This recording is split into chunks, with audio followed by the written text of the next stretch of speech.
Hey guys, welcome back. I hope you are doing good. अब next company जिसकी हम बात करने वाले हैं वो है ऑटो इंडस्ट्री से एसजेएस एंटरप्राइजेस। इनका क्वार्टर 4 और जो फाइनेंशियल ईयर FY25 है, रिजल्ट्स आ गए हैं, कॉन्फ्रेंस कॉल भी हो गया है। तो वी हैव एन आइडिया कि इनका फ्यूचर के लिए ग्रोथ का प्रोस्पेक्ट क्या है, मैनेजमेंट ने गाइडेंस क्या दिया है। अब इनके लिए भी सिमिलर सा स्टोरी है, मतलब लाइक हमने जो प्रीवियस वीडियो में एएसके ऑटोमोटिव की बात की, स्टार्टिंग में जो ग्रोथ था start of the financial year, वो क्वार्टर 4 आते आते स्लो डाउन हुआ है। तो similarly it has happened with SJS as well. इनका जो पेस ऑफ ग्रोथ है वो थोड़ा घटा है, बिकॉज अंडरलाइन जो ऑटो इंडस्ट्री का ग्रोथ है वही घटा है, राइट। तो इसेंशियली फिर अगर आप ऑटो इंडस्ट्री जिसपे आपका बिजनेस डिपेंडेंट है वहां पे स्लो डाउन है तो आपके बिजनेस में भी इंपैक्ट आता है।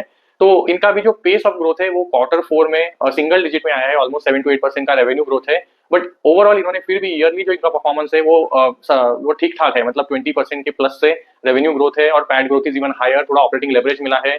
इनका जो फाइनेंस कॉस्ट है वो अंडर कंट्रोल है, तो बैलेंस शीट भी क्लीन अप हुआ है, तो उसकी वजह से पैट का ग्रोथ हायर है। तो ईपीएस ग्रोथ तो मिला है थोड़ा बहुत इनको, एंड विच इज पॉजिटिव। और भी कुछ पॉजिटिव्स है, जैसे इनके जो एबिटा मार्जिन है और पैट मार्जिन है देवर ऑन डिक्लाइन। तो प्रीवियस 2-3 साल से इनके margin over on decline, but वो ट्रेंड भी रिवर्स हुआ है।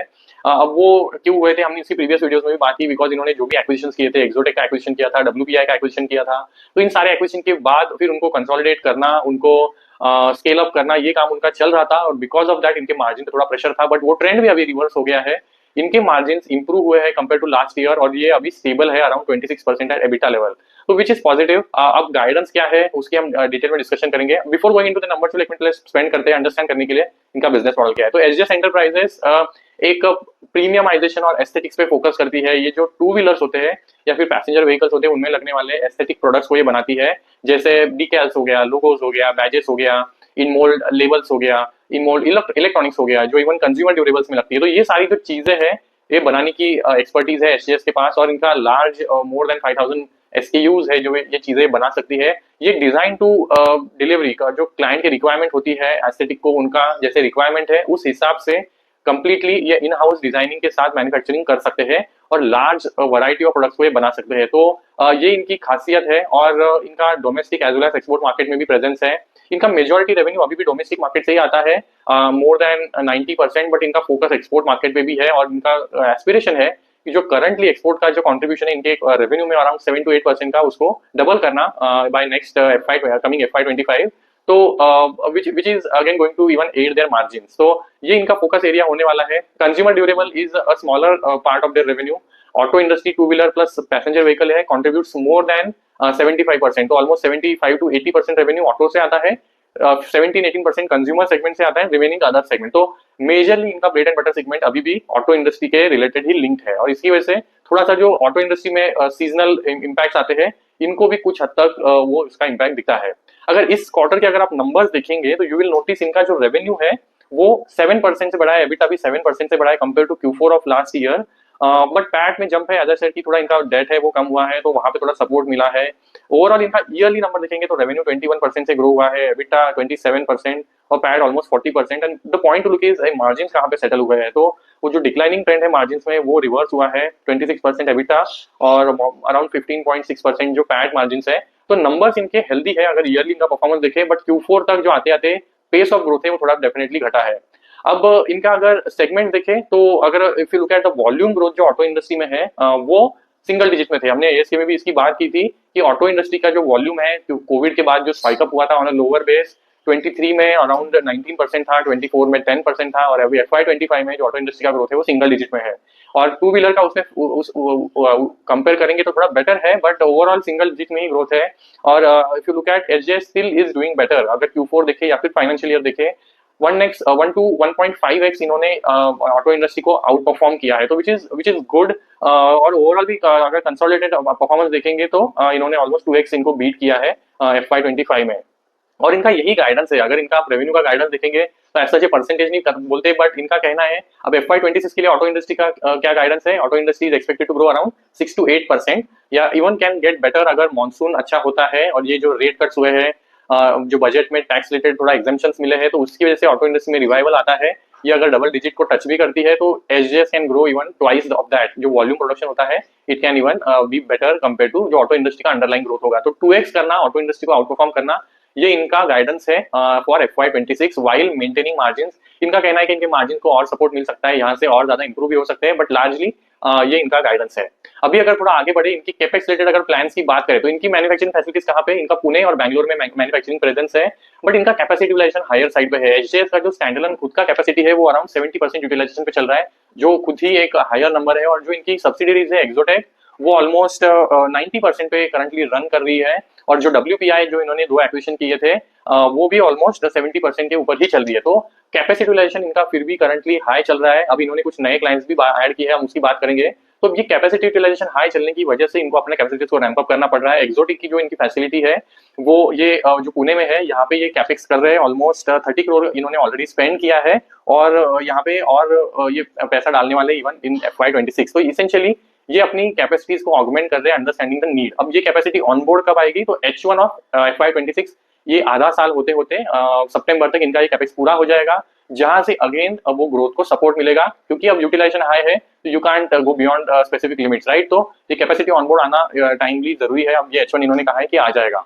इसके अलावा ये अपनी बैंगलोर वाली जो फैसिलिटी है वहां पे भी एक कैपेक्स कर रहे हैं, और कुछ नए प्रोडक्ट्स में भी एंटर करने वाले। तो ये हमने प्रीवियस क्वार्टर में बात किया था कि इनका एस्पिरेशन है जो कवर ग्लासेस है, जो कार के डिस्प्लेज होते हैं, सिस्टम्स हैं, या फिर इवन टू व्हीलर्स में अब जो डिस्प्लेज आ रहे हैं विच आर इलेक्ट्रॉनिक डिस्प्लेज, ये कार डिस्प्लेज को या फिर जो टू व्हीलर के डिस्प्लेज इसमें एंट्री लेना चाहते थे।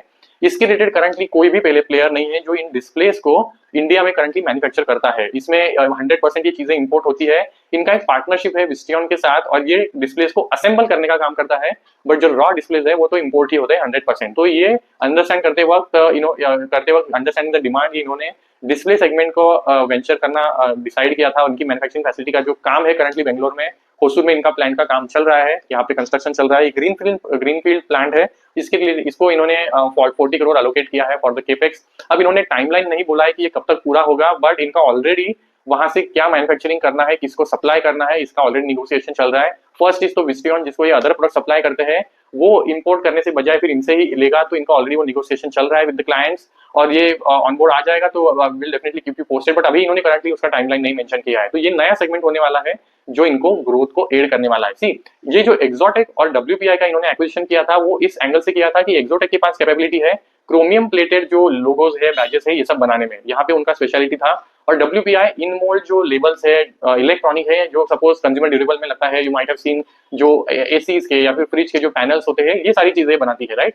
तो ये कैपेबिलिटीज इन्होंने एक्विजिशन के थ्रू एक्वायर किया था। अब इनका इंटीग्रेशन पूरा हो गया है, और इनका आगे भी कहना है कि now we have comfortable balance on our balance sheet, cash है, डेट भी कम हो गया है, तो we are still open to even other inorganic opportunities अगर कोई आता है। तो इन्होंने इस तरह से अपनी कैपेबिलिटीज को बिल्ड किया है, और ये अब ऑर्गेनिक के लिए भी नई कैपेबिलिटी डेवलप कर रही है जो कवर ग्लास वाली है, और इनऑर्गेनिक अपॉर्चुनिटी के लिए भी ये ओपन है।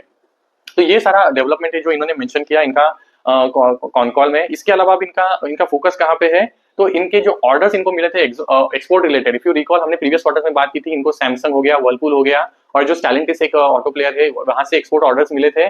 तो इनका कहना है कि bye Q2 of this year FY26 यहाँ पे जो एक्सपोर्ट का एग्जीक्यूशन है वो ऑलरेडी चल रहा है, वो एक्सपोर्ट ऑर्डर स्टार्ट हो जाएंगे to delivering to the client. तो स्टैलेंटिस का जो ऑर्डर है वो ऑलमोस्ट 300 करोड़ का है, वो Q2 से स्टार्ट हो जाएगा। इवन फॉर द वर्लपूल जो इन्होंने लास्ट क्वार्टर में ही एक्वायर किया है, उसका भी डिलीवरी Q2 से स्टार्ट होने वाला है। तो सी, अब इनका जो स्ट्रैटेजी है वो ये कैसे सोचते हैं, किसी भी क्लाइंट को ये डोमेस्टिकली इंडिया में पहले सपोर्ट सप्लाई करते हैं, जैसे वर्लपूल के साथ इन्होंने स्टार्ट किया with domestic market, now understanding कि भाई एसजेएस एक रिलायबल पार्टनर है, इनका क्वालिटी पे कंट्रोल है। फिर वर्लपूल ने उनको एक्सपोर्ट साइड पे यूएस और यूरोप रीजन के लिए भी ऑनबोर्ड किया है।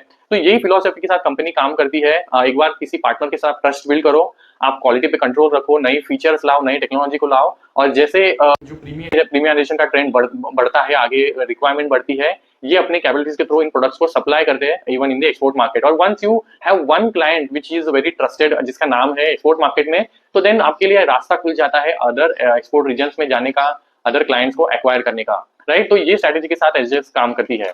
अब इनके कुछ और अपडेट्स की बात करें तो इन्होंने बोला है, if you look at this, अब ऑटो साइड पे इनका कहना है कि हमारा स्लो डाउन जो करंटली नंबर्स में है, उसके पीछे एक और जो वजह है कि जो प्रीमियमाइजेशन का ट्रेंड है वो थोड़ा बैकसीट है। मतलब जो ओईएम्स है, इन्होंने अपने प्रीमियम प्रोडक्ट्स का जो लॉन्च है वो थोड़ा सा स्लो डाउन कर दिया है, अंडरस्टैंडिंग की ऑटो इंडस्ट्री में ओवरऑल स्लो डाउन है। बट जैसे ही प्रीमियमाइजेशन का ट्रेंड पिकअप होता है, मतलब सपोज कोई ओईएम अभी हायर एंड की गाड़ियां नहीं बेच पा रही है, या फिर थोड़ा कम गाड़ियां बेच पा रही है, तो अब ये प्रीमियमाइजेशन का ट्रेंड कब पिकअप होगा, जब सपोज गाड़ियों में 4 वेरिएंट्स है, बेस मॉडल है एंड टॉप मॉडल है, तो अब प्रीमियमाइजेशन की जो प्रोडक्ट्स होते हैं, एस्थेटिक के जो लोगोस है, बैजेस है, उनकी क्वालिटी बेटर होगी हायर एंड वाले मॉडल में। तो ये हायर एंड वाले मॉडल जब ज्यादा बिकेंगे, एसजेएस को बेनिफिट मिलता है। तो इनका कहना है कि OEMs are taking a slower way to grow in that segment, but वहां पे रिवर्सल आएगा तो एसजेएस को डेफिनेटली उसका बेनिफिट मिलेगा।